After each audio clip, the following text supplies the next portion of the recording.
I grew up in Southern California in SoCal in a city called Montebello. It just borders East LA. And a story that I wanted to share, something unique about my grandmother, about my Nana. She grew up in Orange County, and her siblings actually attended a segregated school in Orange County. And they were very close and family friends of the Mendez family, who was part of a federal lawsuit against the school districts in California to desegregate schools, and they actually won. So the reason why this case is so important is that it paved way for the historic Brown versus the Board of Education case. So just a story that, I was shared when I was very young, and I think it just played it had a significant impact on me and sort of what I wanted to do and to continue that sort of trajectory in helping people and being a part of that change in Southern California and in other areas. And also, my Nana was a business owner. She was a seamstress, a self-taught seamstress, and then owned an upholstery store and a home. And she sort of just always instilled the importance of home ownership, that it really provides safety, shelter, but also security, and something that you pass down to your family. She was the type that always took in anyone that needed a place to stay or that maybe was going through a difficult time.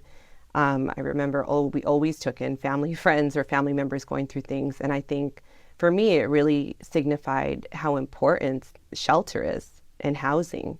And I think that translated into a career in public service, especially in housing. I also was the first to graduate college in my family at the height of the recession in 2009.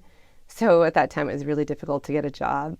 At the same time, witnessing family members, friends losing their homes, their jobs during that time. Everyone went through that.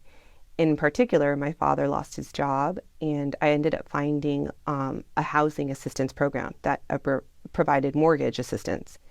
And at first, my parents didn't want to do it. I think culturally, there can be that stigma tied around not taking government assistance. So I don't even know if they want me to share this, but I convinced them to apply. And they applied and they received assistance for a few years. And that really helped until my family got back on its feet. And again, it just sort of solidified what I wanted to do. And I was able to get a job at the Housing Authority for the County of Los Angeles and worked as a case manager for the Housing Choice Voucher Program and public housing. And I think it really just led me to all these different housing issues and opened my eyes to a bunch of programs that really people weren't taking advantage of. And then I ended up working for the Los Angeles County assessor. And then I was recruited and I met Fritz Kagi, the assessor for Cook County, and then uprooted my life and came to Chicago, into Cook County. And I've been here for 4 years. A lot of lived experiences, beginning with how housing was this anchor that really helped you personally branch out to education, and then that experience also during the recession of the need to getting assistance that, as you mentioned, a lot of communities, including our own, are reluctant to get. All of those lived experiences, how does that, when you're talking to people, really with some shared experiences like yourself, how do those lived experiences really help you in helping them? I think it's really taught me empathy.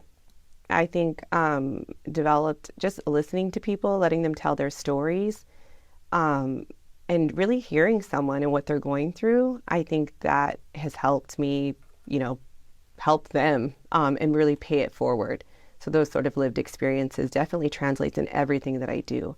I have a lot of lived experiences. I don't have them all, but I do when I hear things, even for example, the applications not being translated. I knew that was something, especially growing up in Los Angeles, that needed to be done. And there's so many small, tiny things that you could do at a local level that have huge impact on neighborhoods and communities of color. So in a small way, I feel like I'm making a difference little by little. You absolutely are. And it's great to see that, as you mentioned, that empathy and building those connections with people that when they see you, they're seeing themselves, and you could relate to them because of again, whether you were witness to your grandmother and your parents, but also the things that you've also experienced in your